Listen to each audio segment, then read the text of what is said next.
Welcome back to our chapter-by-chapter summary of the power of your subconscious mind. Today, we're diving into Chapter 9, How to Use the Power of Your Subconscious Mind for Forgiveness. In this chapter, Dr. Murphy explains the powerful healing force of forgiveness.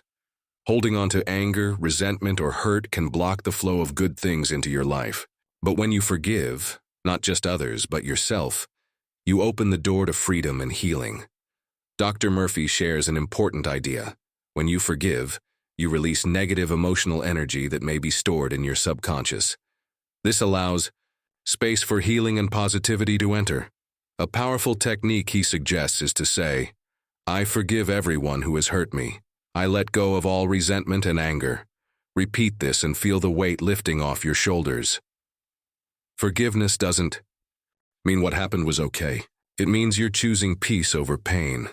And this choice opens your life to greater peace, happiness, and success. Remember, forgiveness is a gift you give to yourself. It heals your mind, body, and spirit, and clears the path for positive change. That's the end of Chapter 9. In Chapter 10, we'll discover how to use the power of your subconscious to enhance relationships. Like, comment, and subscribe. And join us in the next chapter to learn more.